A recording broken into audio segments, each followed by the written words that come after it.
Absolute evil is here, or rather, absolute justice. Don't mind the look. I was trying out Halloween things. It seemed appropriate to talk about this at the same time. Now, Absolute Evil is a one-shot from October of 2025. And it's very significant because it's the first time that you're seeing a coming together of the absolute villains of that universe time recording. It's written by Al Ewing, with art by Giuseppe Camuncoli and Stefano Nessi, colors by Romulo Fajardo Jr. And, of course, spoilers. Now, in terms of what's going on inside the issue, it does concede of a lot of talking, a lot of monologuing. There's not too much action of the physical variety, although it does have one very shocking moment for some. What this issue does do, though, is it lays out a lot of the history of this universe, both directly and through context cues. It also establishes the personalities of the villains in play and their relationships with one another. It shows how this universe evolved and where things deviated. Although the where things deviated is going to be more noticeable for people who are familiar with the mainline universe. At the core, this is a dark side universe, which means that the concepts of justice and injustice are for the most part flipped. The inherent law of the universe trends negative. You see this in some of the core events that are missing. Most of the characters trend towards their original moral compasses, however, the effects of the universe can then play upon that. The JSA, the Justice Society, never forms. Key members die or sell out. Also, shout out to Wesley Dodd's Sandman standing in front of the New York World's Fair. He debuted New York World's Fair Comics #1 in 1939. And you also start to see the threads of the various heroes of the Absolute Universe be pulled together. They're inspiring, and that's a problem. Also, another reference shout out, one of the obvious ones, the Dark Knight Returns homage when they're talking about Batman. Absolute Batman loves a Dark Knight Returns reference in its own books, so it made it over here too. Now, the villains present at this meeting are Veronica Cale from the Absolute Wonder Woman books, Ra's al Ghul from the Absolute Superman books, Hector Hammond from the Absolute Green Lantern books, Eleanor Thawne from the Absolute Flash books, and the Joker for Absolute Batman. This is also the first full glimpse of the Joker in terms of his philosophy time recording. We really get to get into his headspace and this crazed, controlled horror that he has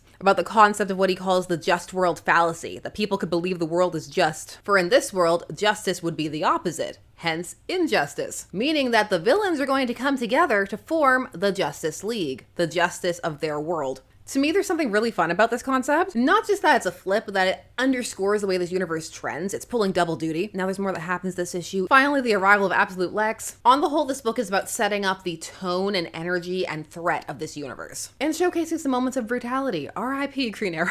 Although it's comics, so I can't believe that anybody's dead. Trust nothing. Now, while I enjoyed this, I can also see some not liking it. Finding it too dialogue heavy, too conceptual. Maybe not sold in certain characters' decisions or the direction that they're going in. Still not liking a Joker who doesn't laugh, although this isn't the first time. All of those entirely valid. Different strokes for different folks. For me, it's interesting to see this universe start to come together. And personally, I'm excited to see where it goes. Hopefully somewhere good and fun. But those are just my thoughts. What did you think of Absolute Evil? And of the formation of the Absolute Justice League? Do you like the idea? Do you think it's too on the nose, too obvious? What kind of things are you hoping to see from the Absolute villains?